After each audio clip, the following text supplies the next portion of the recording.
Hello everyone, welcome to Shankaracharya classes. तो भारतेंदु युग के ही कवि हैं अंबिका दत्त व्यास, जो बहुत इंपॉर्टेंट कवि है और हिंदी साहित्य में इनका बहुत बड़ा योगदान भी है।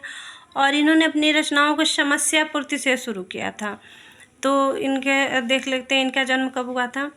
अंबिका दत्त व्यास का जन्म 1858 ईस्वी, जगमोहन सिंह के 1 साल बाद इनका जन्म हुआ था। 1858 ईस्वी में काशी नामक स्थान पे हुआ था और इनकी मृत्यु 14 नवंबर 1900 ईस्वी में काशी में हुआ था।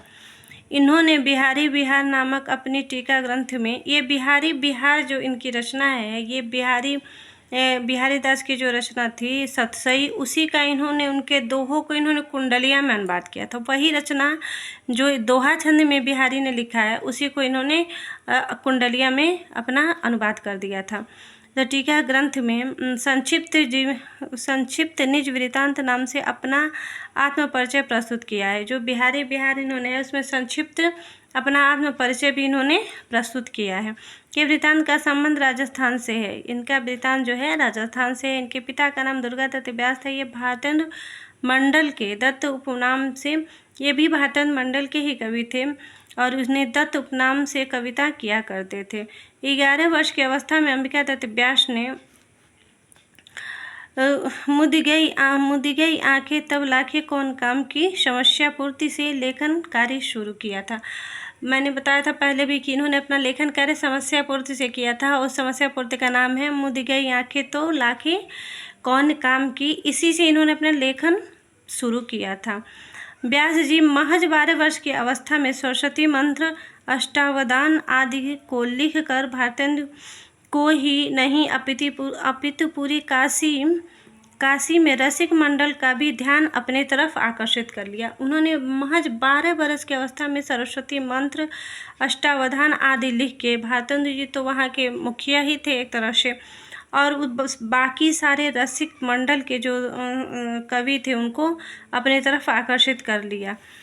भारतेंदु इन बालक की बुद्धि से चमत्कृत होकर काशी में कविता वर्धिनी सभा में काव्य पाठ करने के लिए मौका दे। एक कविता वर्धिनी सभा का स्थापना भारतेंदु हरिश्चंद्र ने किया था और उसमें अंबिका दत्त व्यास को काव्य पाठन करने के लिए उन्होंने मौका दिया था।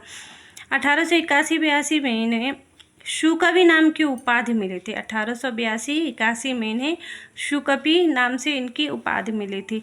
से विक्रम संवत 1838 और 29, इसी को हम ईस्वी में लेंगे तो क्या होगा, 1881 और 82 ये ईस्वी होगी, क्योंकि विक्रम संवत में जब हम 57 घटा देते हैं तो उसमें ईस्वी निकलता है।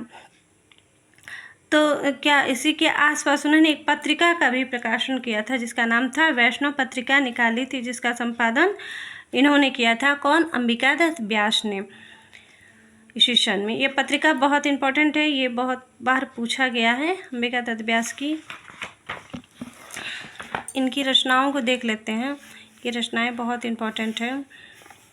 हिंदी संस्कृत में मिलाकर 78 पुस्तक प्राप्त होती है अंबिका दत्त व्यास की, 78 पुस्तक, जिसमें प्रमुख रचनाएं इस प्रकार हैं। पावस पचासा पहली इनकी रचना है। शुकवि, सतसई, आनंद मंजरी, गणेश शतक, कवि कौतुक 25, ये समस्या पूर्ति सर्वस्व में ये संकलित है।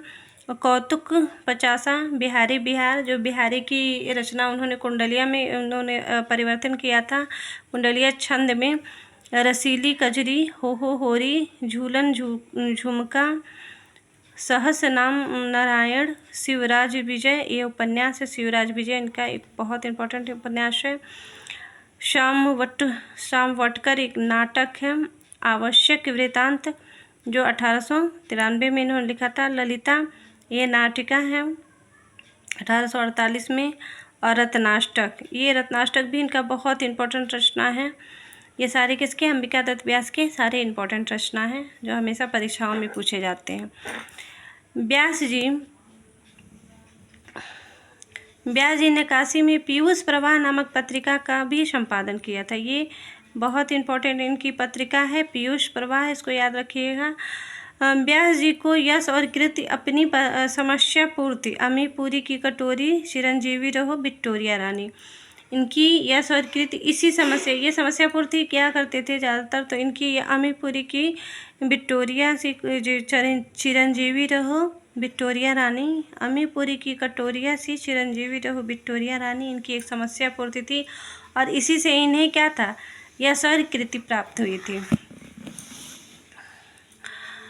व्यास जी खड़ी बोली में कंसबद्ध जो अधूरा इनकी रचना है, शीर्षक से प्रबंध काव्य की एक महाकाव्य की रचना की थी। प्रबंध काव्य ये एक महाकाव्य है जो क्या था, अधूरा, 3 सर्ग ही लिखे थे, परंतु 3 सर्ग ही लिख सके और ये क्या था, 3 सर्ग ही लिखे थे, तो इनकी ये उसको अधूरा छूट गया था, उनकी मृत्यु हो गई थी। और बिहारी के दोहों को कुंडलिया छंद में बदला था, जो मैंने बताया था ना, बिहारी विहार नामक से ये बिहारी के दोहों को कुंडलिया में बदले थे। व्यास जी को भारत भास्कर साहित्याचार्य और व्यास की उपाधि प्राप्त हुई थी। इन्हें भारत भास्कर साहित्याचार्य की उपाधि भी प्राप्त हुई थी। ये शब्द बहुत इंपॉर्टेंट है, ये पूछ सकता है। तो ये क्या था इन्हें, और व्यास की उपाधि ही इन्हें प्राप्त हुई थी। इन्हें शुकवि की उपाधि प्राप्त हुई थी। तो ये था अंबिका दत्त व्यास का जीवन परिचय। तो कैसा लगा आप लोग को ज़रूर लिखिएगा और वीडियो को लाइक करिएगा, चैनल को सब्सक्राइब करिएगा। टॉपिक वाइज सारे कवियों को हम ऐसे ही एक एक करके डेली डालेंगे। Thank you very much.